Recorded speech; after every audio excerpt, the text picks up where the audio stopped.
When Sarah started coming home late every Friday, I didn't think much of it. She claimed she was hanging out with her guy best friend, Ethan, someone she'd known since college. I trusted her, even though my gut often whispered something wasn't right. Every time I asked what they did, she'd just smile that smug little smile and say, "You don't need to know, Ryan." At first, I brushed it off as harmless teasing, but the more she said it, the more it burned. One evening, when she repeated the same line with that same smirk, something inside me snapped. I realized this wasn't just about friendship, it was about disrespect. I decided to stop asking questions and start getting answers. The next Friday, she dressed up as usual, spritzed on perfume, and left with her phone glued to her hand. I waited 15 minutes, grabbed my jacket, and followed her. She wasn't heading to Ethan's place like she claimed. She stopped at a fancy restaurant downtown, the kind we only visited on anniversaries. Through the window, I saw her laughing, touching Ethan's hand across the table, looking happier than I'd seen her in months. My heart broke, but I didn't confront her. I took photos quietly and left. I knew I'd need evidence if things got worse. That night, she came home smelling of wine and lies. I pretended to be asleep while she slipped into bed. The next morning, she made breakfast like nothing happened. I smiled, kissed her cheek, and went to work as usual, but my mind was already plotting. I wasn't going to shout or cry. I wanted her to feel what real consequences looked like. Over the next few weeks, I acted normal, better than normal, actually.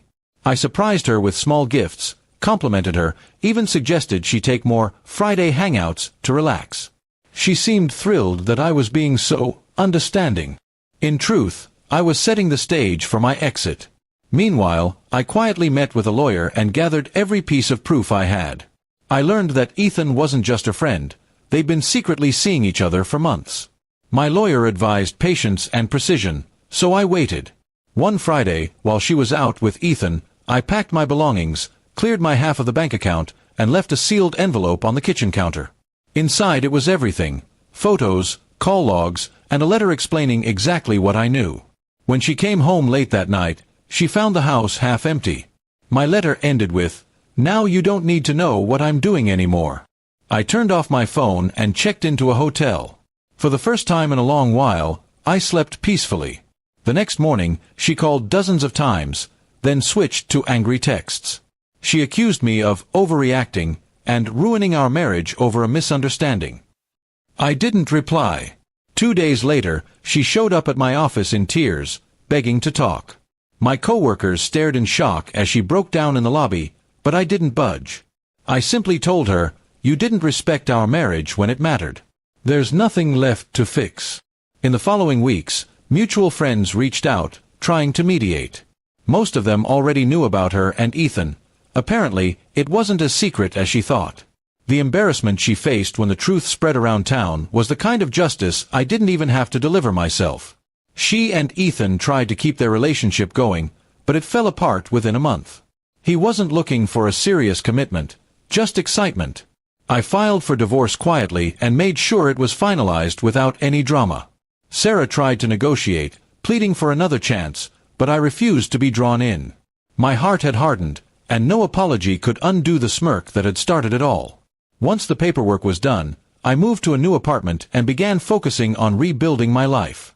Months later, I ran into her at a grocery store. She looked tired, worn down. Her smile was gone, replaced by regret. She tried to strike up a conversation, but I simply nodded and walked away.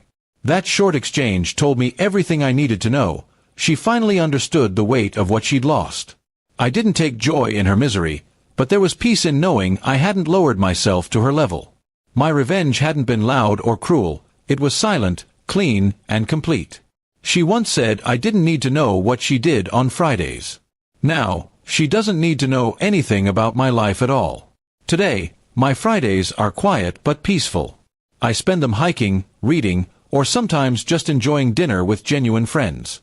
I learned that sometimes the best revenge isn't getting even, it's walking away with your dignity intact.